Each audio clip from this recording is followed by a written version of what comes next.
He was a wealthy Texas businessman, as well as a loving and devoted father. Greg was in the IT business and had been very successful. He was an awesome dad. He was caring, loving, very protective. But he couldn't protect his family from a deadly home invasion. He was shot in the head. There was a great deal of blood. How am I going to tell my daughter her dad is dead? And in the course of their investigation, detectives will untangle a web of lies to reveal a horrific act of betrayal. The more deeply they delved, the more interesting that story became. The motive was money. Tried and true, age-old money.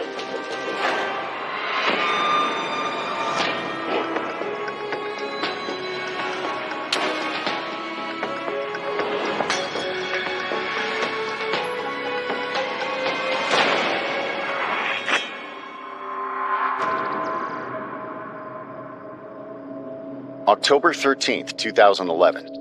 It's a quiet morning in the affluent suburb of Keller, Texas, when police receive a frantic call from 42-year-old Michelle Williams. What's going on? My husband was shot. Somebody was in the house. Like, he's really sad. He was shot in the head. Your husband was shot in the head? It was very noisy, and she was screaming that an intruder had come into the home, and police, of course, were dispatched immediately. Their first concern was to get in there and make sure that nobody else was in the house and ensure everyone's safe. Officers search the home, but there is no sign of the intruder. In the bedroom, they find Michelle's husband, 40-year-old Greg Williams, shot to death. Greg was actually found on his bed and had a gunshot wound to his head. Greg had been shot in the temple region. There was a great deal of blood. Michelle says the shooter was a masked man who broke in while they were asleep. She had been asleep on the couch with their young daughter, Michaela, who was 4 at the time. She heard a noise. She rushed into the bedroom. She saw a person dressed in black, and that person struck her in the face, that she briefly lost consciousness. When she awoke, she realized that her husband had been shot in the head. At first glance, it appears to be an attempted robbery gone wrong. But investigators will soon realize there is much more to this case than meets the eye.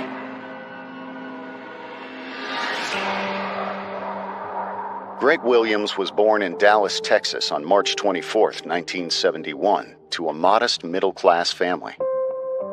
His father was an electrician, and his mother worked retail jobs. It was not really a happy childhood. I mean, every family fights about money, but he had a very good upbringing. You know, his parents did not divorce until he was an adult. His family's difficulties seemed to instill a sense of ambition that would serve Greg well as he embarked on a career of his own. He was driven, he was focused, he would get upset if something wasn't done right. He would work 8 to 12 to 14 hours a day sometimes. Greg met the woman who would become his first wife at a party in 1993. And it wasn't long before they started a family of their own. He had several different jobs. When I met him, he was teaching at a martial arts school in Irving. We bought our first house, was his house that his parents owned when he was born. And our daughter was born in that house. He was an awesome dad. He was caring, loving, very protective. He was a provider, so his first and foremost priority was his job and providing for his children. One thing that I remember most about my dad is that whenever he made a promise to be somewhere or to do something, he always went through with that promise. After working hard for several different employers, Greg finally decided to go into business for himself with an information technology company. I worked full-time and we had our kids, and he slowly just built it up, and then it just finally boomed. I mean, he got one major client, and then that client told another client. It took him about 8 to 10 years to build this company where he wanted it. But success would come at the cost of his marriage. Right at the end of 2002, we split up. We just couldn't make it work. We're just two different people. I am a homebody. He likes going places. We got a divorce. We would stay very involved in each other's lives. I would help him pick up some computer parts he needed because it was right around the corner from my office. We had an open custody arrangement, and we stayed in the same town for a long time, so it was very easy. Greg focused on his burgeoning business and his daughter. But in 2004, he would get another chance at love when he met a successful woman online. Michelle Zahn was 2 years older than Greg and already had 3 children of her own. The two found they had much in common. She had made her own way in life. She was hardworking, charismatic, and of course I think that's probably one of the things that drew Greg to her. She was very much a person that had to take care of herself and take care of those that she loved. Their relationship seemed to be happy and full of energy. They seemed to be very much in love. It didn't take long for their relationship to blossom. They dated for a while, and then he introduced me and my stepmother, and then she moved in. So I had been living with her from the time I was 6 years old. My dad was always spoiling her, getting her things that she wanted. He invested in a business for her, a frozen yogurt business, and she helped with his business, and everything seemed fine. In 2007, Michelle gave Greg another daughter, Michaela. They decided to get married the following year. I thought it was really cool having a little sister. Now I had someone else I could help take care of and love on and play with. When he married Michelle, his business had already taken off. They had a great relationship and they were happy. They would go on cruises. They would have parties and get-togethers. He was probably making in the range of $800,000 a year.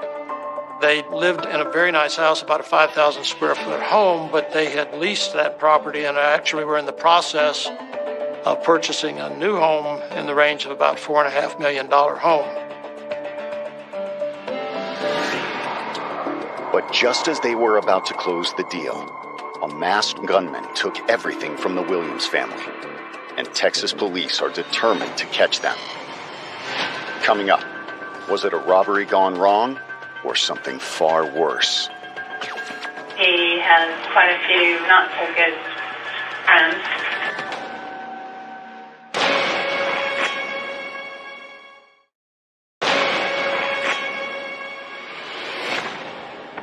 Police in Keller, Texas, are investigating the murder of 40-year-old technology mogul Greg Williams, shot by an intruder during an apparent break-in.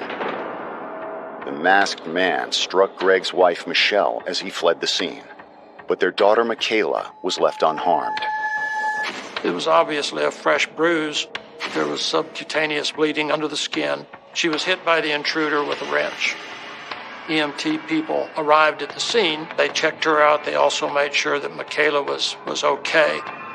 Their job was pretty limited because Greg was obviously deceased at that time. As detectives searched the bedroom, they immediately noticed several clues. There was a .45 caliber semi-automatic handgun that was lying by the bed. There was a wrench lying by the bed, and there was some damage to the doors that led from the bedroom out onto the patio or the pool area outside. There was a screwdriver lying another 10 or 15 feet from the door. It seemed as though the screwdriver was used to enter that door. Initially, it looks like a robbery, but the shooter didn't attempt to steal anything from the house. There was no jewelry or personal property that was taken. The gun that was found next to the bed belonged to Greg. Obviously, it was an affluent neighborhood.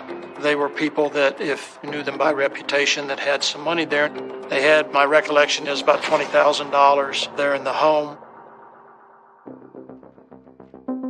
It also appears that the killer was exceptionally careful. When police dust for fingerprints, they quickly discover there aren't any. If you don't find the murderer's fingerprints, that can be all kinds of reasons. If nothing else, they're wearing gloves. But you find fingerprints of a 4-year-old. You find fingerprints of the victim. You find fingerprints of the wife that lives there. But everything was very, very, very cleaned up, straightened up, wiped clean. There were no fingerprints whatsoever. As the investigation continues, detectives realize this crime scene isn't everything it appears to be. More and more things seemed curious. They recovered some glass outside, and the glass was out on the patio. Normally, you would think that if someone breaks in, the glass goes into the room, not outside the room. The glass was on the wrong side of the door. The way the gun and wrench were positioned during that scene staged. The question is, why? After Michelle receives medical treatment, detectives sit down with her to make sense of the conflicting evidence. Try to help me. Kind of just run over the store with you again. Maybe you can fill in any gaps for me. Okay. I heard a noise, and I get up. This was what time, you think? 4 something. Okay. I didn't get past the bedroom door. I opened it, and I got hit by, I still don't know what. I could see it was a male in dark stuff, dark clothing, but I couldn't tell you really any details about that. He ran out the door. What did you call to him? I crawled over to Greg, and I grabbed a hold of his hand, and I felt blood run down the bed. And so I called 911. And while I was calling 911, I ran out there to check on Michaela. When police ask Michelle why she and Michaela were sleeping on the couch, she says they moved their daughter to the living room after she fell down the stairs in the middle of the night. I know it's personal, but I have to ask. No prior history with marital problems, no problem with debts or anything like that? No, money's not a problem. Relationship's not a problem. Okay. Everything was good until the middle of the night. Everything was good. According to Michelle, she and Greg had never been happier. In fact, they were closing on their new house the very next day. The significance of that would seem to be that at least one of the two people believed that the marriage was stable. I mean, if people are having difficulty, they're not making plans to go plunk down a lot of money for a $4.5 million home. However, Michelle does fear that her husband may have made some dangerous enemies. Anybody you think might have done it? He has quite a few not so good friends that I've met, drug dealers and bad people. He's kind of like a Dr. Jekyll, Mr. Hyde. As she was talking, she revealed some personal facts about Greg. He was very much into physical fitness. He was a bodybuilder and a person of some significant build and musculature. She revealed that he was heavily into the use of steroids, which, of course, can be used in bodybuilding and can also have significant side effects. Greg bought steroids from somebody, I don't know who, but he has steroids in the refrigerator in our bedroom. And what? Refrigerator? In the refrigerator in our master closet. He keeps that very private and away from me and Michaela. From the evidence police have gathered so far, it looks like Michelle could be right. There were anabolic steroids found at the scene where Greg's body was, and he had apparently been obtaining those steroids illegally. There was some concern that maybe his involvement with people either dealing or distributing anabolic steroids might have had something to do with Greg's death. Coming up, did Greg's secret get him killed? Or did someone just try to make it look that way? They're giving me information about the stuff on the scene that doesn't match the story.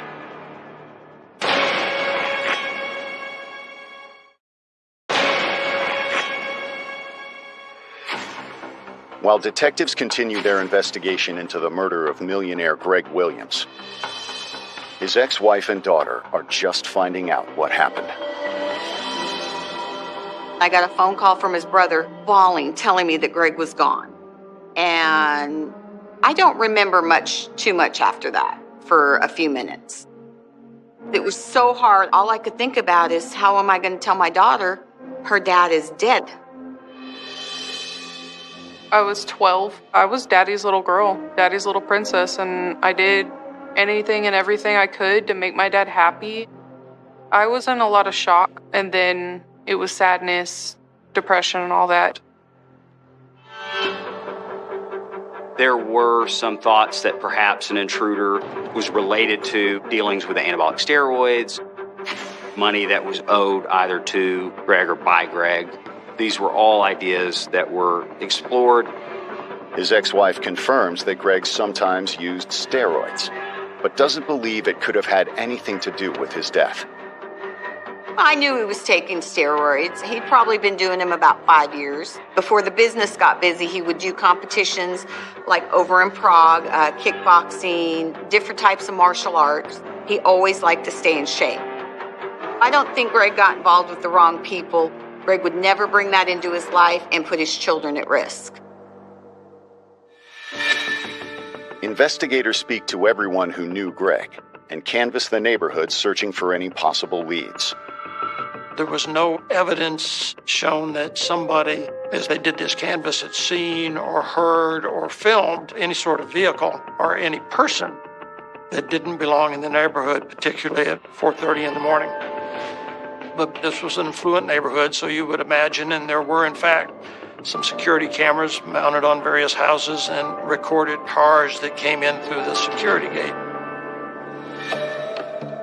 Detectives searched the security tapes looking for any suspicious vehicles, but there was no trace of the intruder. The only car that had come in during the period of time in question was traced to belong to the newspaper deliverer. In fact, the more police look at the evidence, the more they begin to doubt that a break-in even occurred. Michelle's story that morning began to break down after a bit of time as some of the facts became obviously inconsistent. There's some details I really need to go over with them. They're giving me information about the stuff on the scene just doesn't match the story, so I'm trying to find out, for sure what happened here. That's my job. Your header gate's dummy locked, which means there's no way that anybody would have got in or out of the backyard. They found some pry marks, but the only way those pry marks could have been put on that door, the door would have been open, not closed when it was done. So the question is, how did someone access the house? You have to be honest with me and tell me anything else that's going on, because basically what information we're getting right now doesn't match up with the scene. Okay? I'm telling you what I know. Michelle sticks to her story, but during questioning, police float another theory to explain how Greg was killed under such mysterious circumstances. Suicide, if under some circumstances of stress, could be a reasonable way, when she was the only one in the home, to explain how he was dead and she didn't do it. As we did that, picked the case apart, it seemed as though the evidence supported that Greg indeed killed himself. What I recall from the crime scene pictures is that the pistol was right there and the cartridge case was right beside it. At the time of Greg's death, there was a lot going on in his life. There were some concerns that his business was starting to falter, or that just the couple had overextended themselves financially. Also, there was some concern about Greg's use of anabolic steroids and how that might have affected his mental health. Had side effects from the steroids he was using driven Greg to take his own life? His demeanor hadn't changed, nothing out of the ordinary recently that would lead you to believe. And again, anything. Yeah, lately he's been more aggravated and yelling, and Steve's gotten a really bad end of him. You got to be honest with me here, because it does change things. Did Greg injure himself and you tried to cover it up? No, he did not hurt himself. And you don't have a clue about how that stuff got in those positions by the door or anything like that then? No, I have no clue. What if there was no intruder, as investigators believe, and Greg didn't kill himself? They're left with only one other possibility. The only other thing that could have happened, honestly, could have happened, is if you might have done it. I did not hurt my husband, and he did not hurt himself. Okay. There was a man in my house. Coming up, as detectives continue to press Michelle, her story changes once again. I knew I wasn't going to leave here without being able to tell the truth.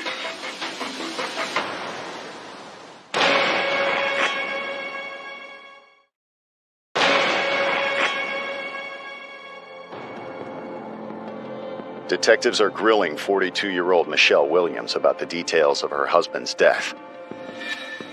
Her story about an intruder doesn't match the evidence, and they want to know why she's hiding the truth.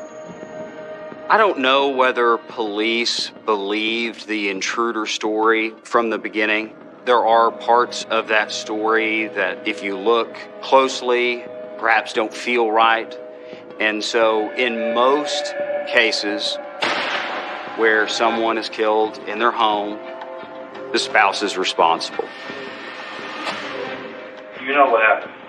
So you need to tell me. I mean, this is it. We're getting the wits in. With police chipping away at her story, Michelle finally appears to come clean.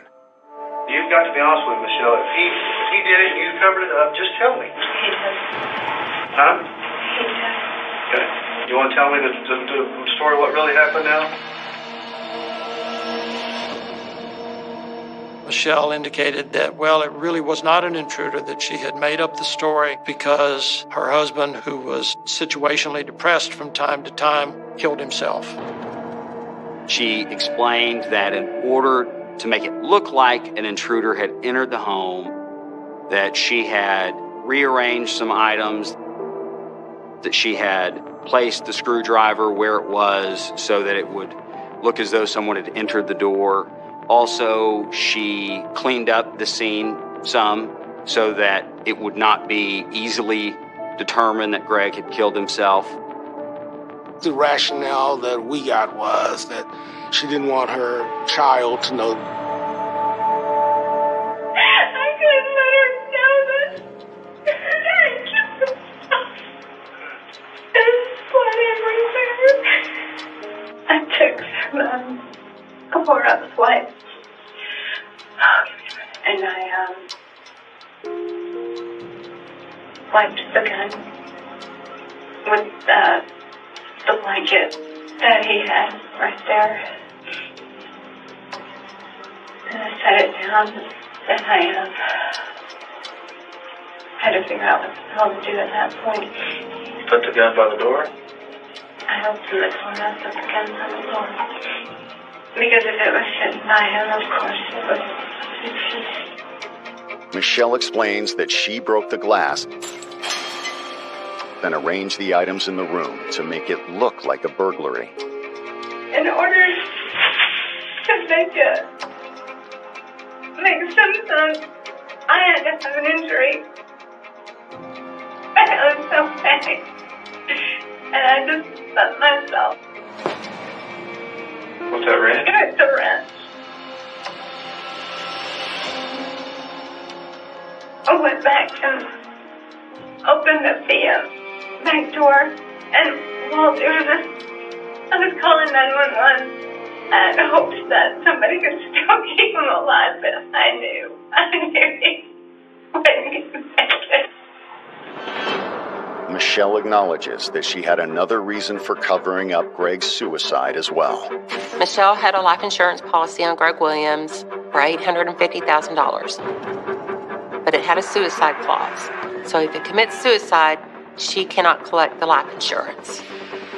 Michelle talked about Greg having periods of extreme depression, and really it was something they kept from the outside world. After finishing her interrogation, detectives charged Michelle with evidence tampering. Because it is a criminal offense, I have to read you your rights and explain those to you first. Okay? You're going home. I knew I wasn't going to leave here without being at the country. She ultimately leaves the police station that day, having signed a statement indicating that he had killed himself. However, Greg's loved ones don't believe Michelle's new story any more than the first. The story of a suicide never resonated with anybody. Nobody thought that Greg's personality indicated a suicide. He had a friend the year before, December 20th, kill himself. And I have only seen Greg cry maybe twice, and that was one of them. He took Taylor on his lap, and he says, "Do not ever do that. That is the most selfish thing you can do to the people that you leave." There was no way he committed suicide whatsoever. I would bet my life on it. In fact, they're convinced Michelle is the one who murdered Greg, and that she did it for the money. The police began talking to people that knew more about Michelle's personal life. And the more deeply they delved into that, the more interesting that story became. For a long time, she was nice to me, but something deep down told me that there was something wrong and that I shouldn't trust her. I saw the evil in her in the very first time I met her.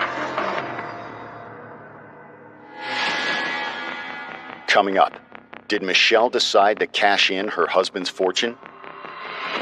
From my experience, when someone wants to commit suicide, they typically don't want to miss. So you put the muzzle of the firearm a little bit closer.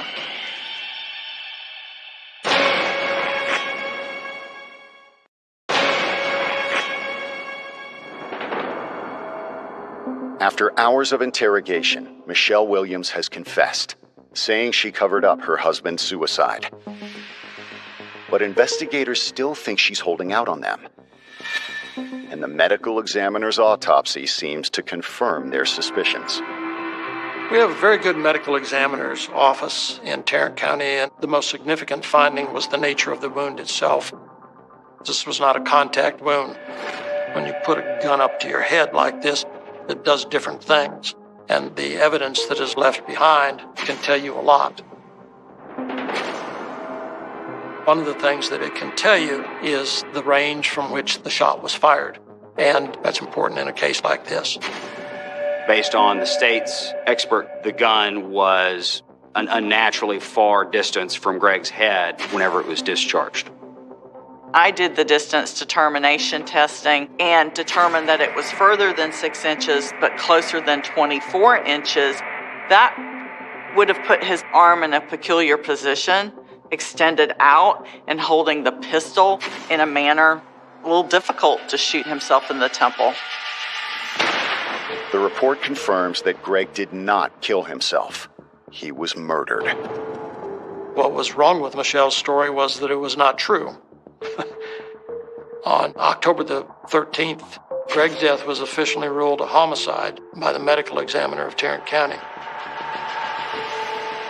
That leaves Michelle as the only suspect, and her behavior in the coming weeks strengthens the argument for her guilt. Very soon after the autopsy, Greg is cremated. Michelle rushed through this process. There was no funeral. We were angry. We were really angry the way the situation was handled. We had a slideshow for my dad. We had his ashes and this picture that my Aunt Michelle made of him. And we basically just memorialized who my dad was and remembered him for who he was. While the family mourns, investigators dig into Greg and Michelle's financial records to see what they might reveal.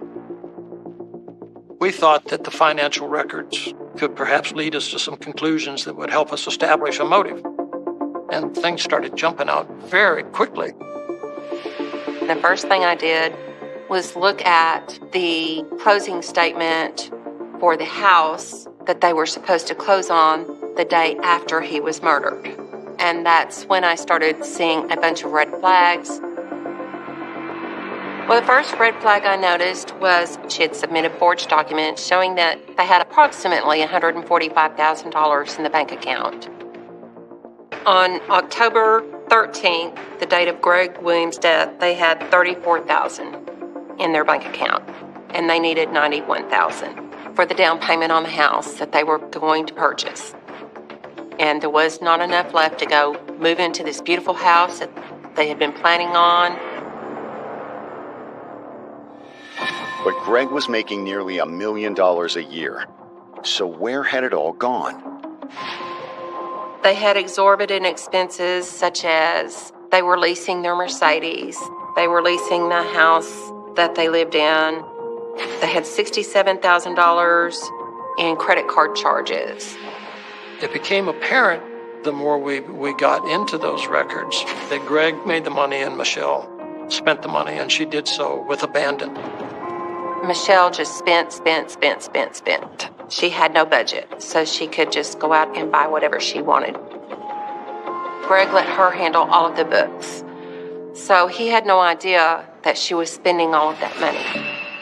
Investigators also learned that the yogurt shop Greg bought for Michelle had never turned a profit.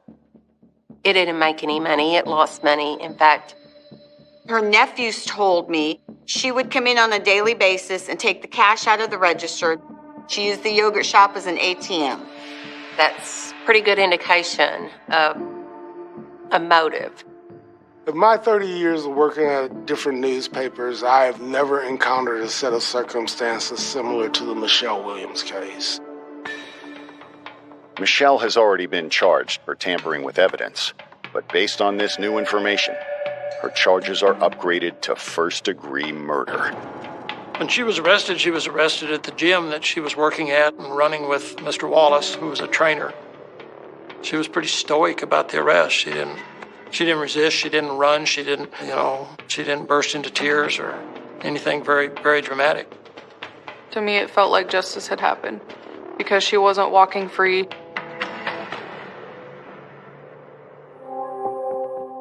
Her bond was set pretty high, about $550,000. She had a lawyer who just sort of incidentally was at least a business client, if not a sometime partner of Greg's. He was hired by Michelle to represent her, and he filed a motion to reduce the bond. It was reduced to $85,000, and she was released, but she was released with an ankle monitor for all the good that did. Coming up, but will justice be served? Or will a black widow get away with murder? This was a circumstantial evidence case. Even DNA is circumstantial, but we didn't even have that.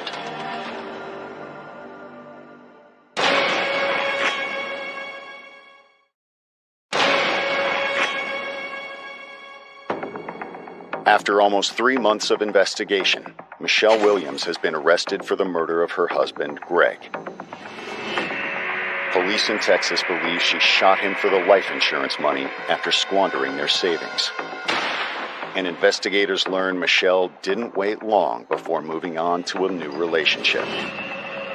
A young man, 12 years Michelle's junior, by the name of Gene Wallace. And he became immediately Michelle's not only business partner, but lover.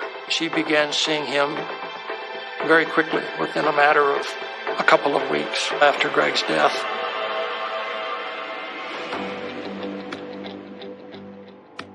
The circumstantial evidence against Michelle seems to be growing by the day, but prosecutors fear a lack of physical evidence may prevent them from getting a conviction.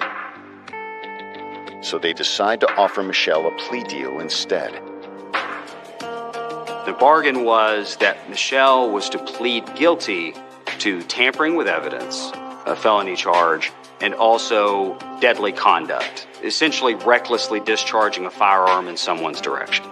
And in exchange for her plea to those two charges, she was to get 18 years on the tampering with evidence charge, and she was to get 2 years on the deadly conduct charge.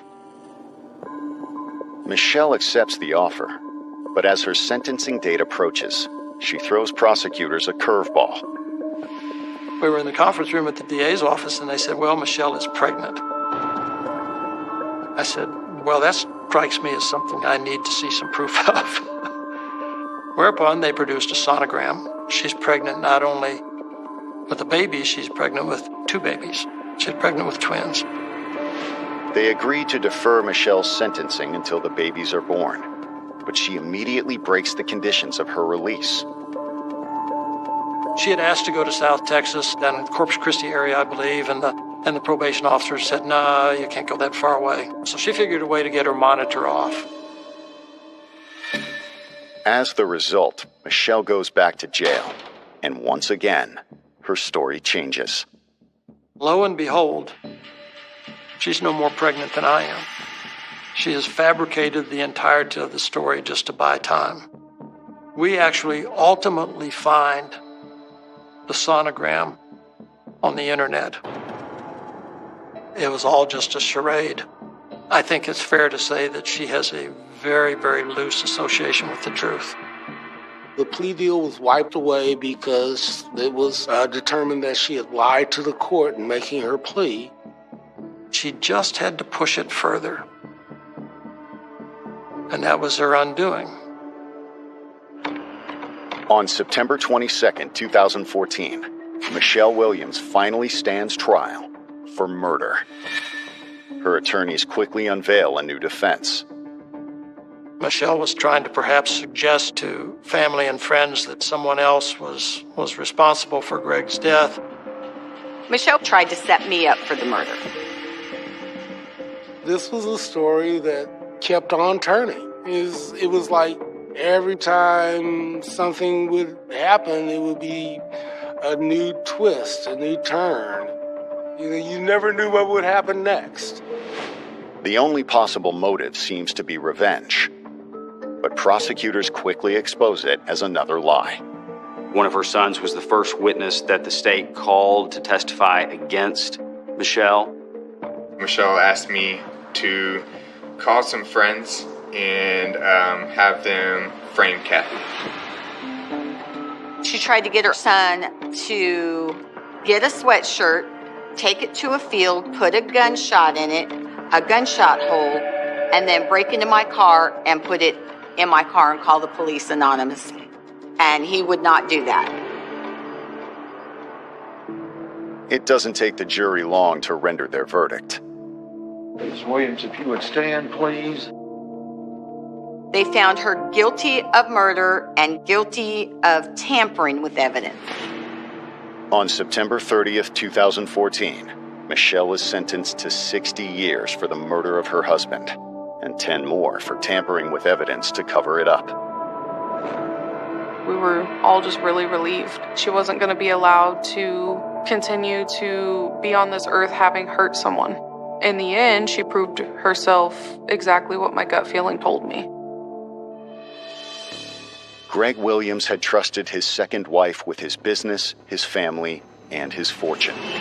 But for Michelle, it would never be enough. I think ultimately she killed him because she got caught stealing the money.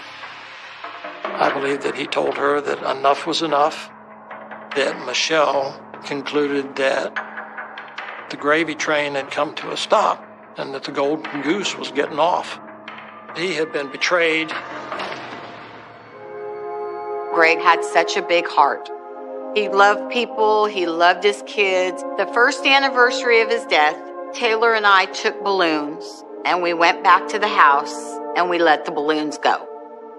My dad has missed so many things in my life and continues to miss so many different things and milestones in my life. And I think I'm making my dad proud of me.